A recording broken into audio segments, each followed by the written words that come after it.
안녕하세요. 경희서당의 강경희입니다. 한자는 비슷한 자들을 모아서 보면 참 좋습니다. 오늘 모양이 비슷한 한자 23번째 시간입니다. 천천히 그 비슷한 한자가 왜 다른지 어떤 걸로 구분하는지 설명해 드릴 테니 끝까지 한번 시청해 주세요.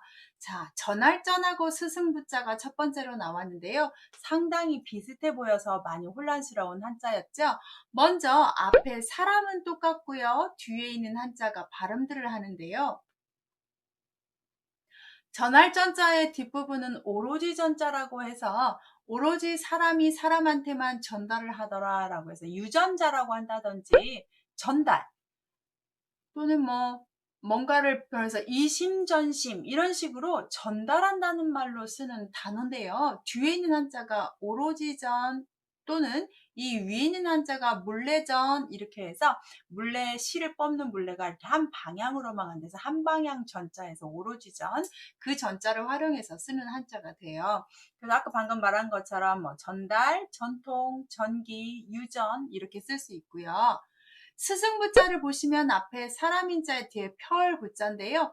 제자가 어떤 재능을 펼칠 수 있도록 뭔가를 도와주는 선생님을 스승부인데 우리가 보통 스승을 사부라고 부를 때가 있습니다. 정확히 사전을 찾아보면 스승사와 스승부가 들어가는데요. 스승의 종류가 다르다고 합니다. 특히 궁궐에서 임금의 아들을 가르치는 선생님들이 있는데 그 선생님들의 사부를 나눴다고 하는데 사를 담당하는 사람은 스승 중에서도 높은 사람이어서 영의정이 맞고요. 스승 부자의 이 부자의 그 담당하는 스승님은 좌의정과 우의정이 맡았다고 하네요. 결론에는 높은 지식을 가진 선생님들 다 사부라고 하는데 저는 개인적으로 사부라는 말을 들으면 꼭 쿵호가 생각나고 나한테 뭔가 기술을 알려줄 것 같은 권법을 알려주는 그런 운동 선생님의 스승 사부라는 말이 좀 생각이 드는데 한문적으로는 이 사부라는 말은 스승인데 그렇게 임금의 자제인 영의정, 좌의정, 우의정을 나누어서 사자와 부자로 봤다는 말을 사전에서 제가 보고 그런 수도 있구나라는 걸 새롭게 알았네요. 자, 그 다음 아우제, 차례제, 공경할제 다 제자가 들어가는데요. 아우제자의 제 여기 꼭지가 차례제자에선 대나무 죽자와 겹치기 때문에 없어지니까 조심하시고 공경할제는 마음만 썼는데요. 어떤 단어들을 쓰길래 이렇게 구분하는지를 보겠습니다. 먼저 아우지는 아주 낮은 급수에 쓰는 한자긴 하지만 활공자를 중심으로 보고 활공자 뺀 나머지 한자가 활에다가 줄을 묶고 있는 모습을 그렸다고 합니다. 그 한자를 이렇게 묶어서 순서대로 묶어다 해서 순서라는 말에서 아래부터 해서 제자제, 아우제라고 해서 제자라는 뜻이 있어서 형제 할 때 쓰는 제자고요. 스승과 선생님과 제자를 사제지간이다 이럴 때도 아우제를 쓰죠. 그래서 아우제보다 제사제 뜻도 아니 제자제 뜻도 있다는 거 꼭 기억하시고 있었으면 좋겠네요. 이 제자에다 순서대로라는 말에 대나무 죽자를 해서 이 대나무 죽간이 아래서부터 자라면서 마디가 순서가 생기잖아요. 그래서 대나무 죽간에 순서가 생기네. 그 순서를 차례라고 표현을 했고 제1번, 제1회 뭐 이런 식으로 제자라는 순번 정할 때 쓰는 수식어처럼 쓰는 제자가 되고요. 이 제자에는 과거제라는 뜻이 있죠. 그래서 과거에서 합격하면 급제했다. 과거에서 떨어지면 낙제했다. 그래서 차례제도 아시지만 과거 시험 제자 있다는 거 꼭 알아두십시오.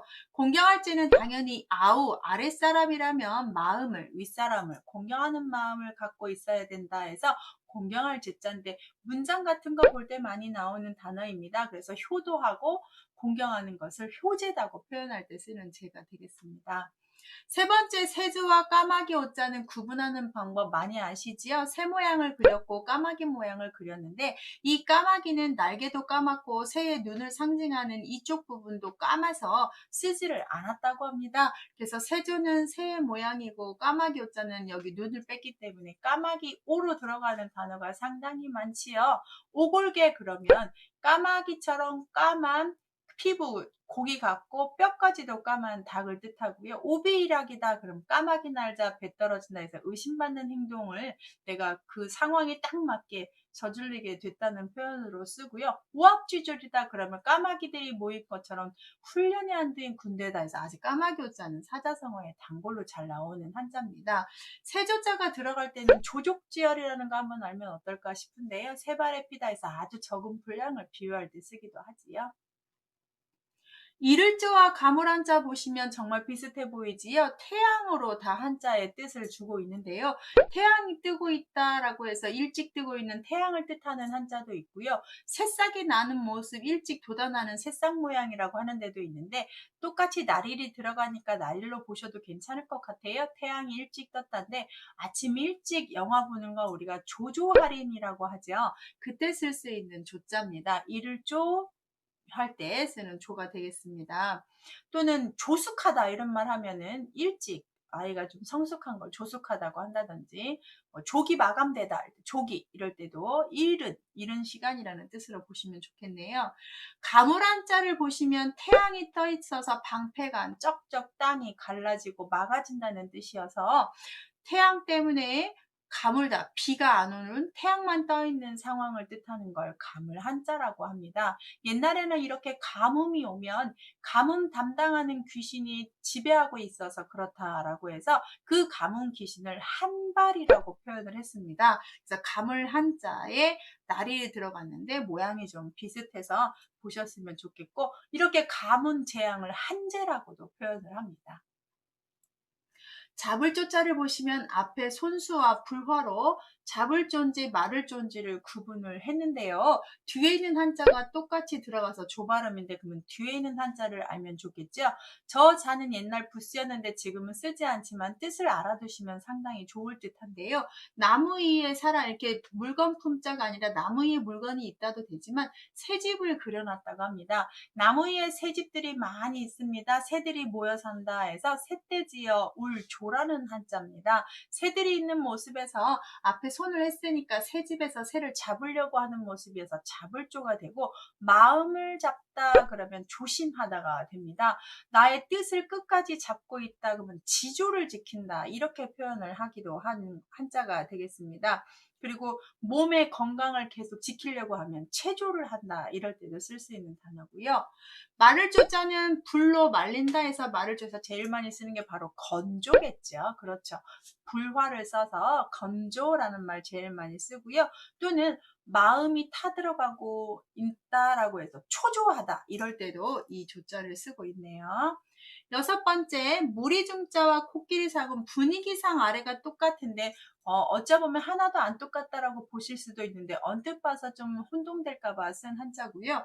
위에 피혈자에다가 아래 사람인자 세 개를 쓴 한자입니다. 그래서 피혈자, 나와 혈족, 나와 같은 무언가를 나눈 사람 들 이래서 한자는 똑같은 자를 세 개를 쓰게 되면 많다라는 뜻입니다. 그래서 무리중 이렇게 표현을 하는 한자가 되겠습니다. 이 무리중으로 쓸 수 있는 단어들을 좀 보시면 뭐 군중심리라든지 청중이라든지 대중이라든지 대중매체라든지 이럴 때 쓸 수 있는 단어겠죠. 코끼리 상자는 코끼리 모양을 해서 코끼리 코와 귀와 다리 4개와 여기 꼬리를 그린 한자입니다. 코끼리 상자를 가로로 이렇게 눕히면 코끼리 모양이 돼서 코끼리 모양을 그렸구나 해서 모양상이라고도 읽습니다. 그래서 코끼리 상자는 모양상이 있어서 어떤 모양의 현상 이럴 때도 쓰고요. 코끼리상으로 쓸 때는 상하 할 때 많이 쓰겠죠. 그래서 아랫부분이 약간 좀 비슷하고 특히 이 코끼리상과 더 비슷하게 보려면 돼지 시자나 집가자들이 더 비슷하다고 볼 수도 있겠습니다. 자, 모양이 비슷한 한자를 모아서 보았습니다. 구분하는 방법들을 좀 유념하시되 단어도 한번 보시면 어휘력이 많이 향상되실 겁니다. 제 영상 보시고 맨 마지막에 문제 내놓았으니 그 문제 한번 빈칸 채우시면서 정리하는 시간 하시고 영상을 끄셨으면 좋겠습니다. 유익하신가요? 구독 버튼 누르시면 이런 한자 공부 저랑 같이 하실 수 있고 영상 받으실 수 있습니다. 구독 버튼 눌러주세요. 시청해 주셔서 감사합니다.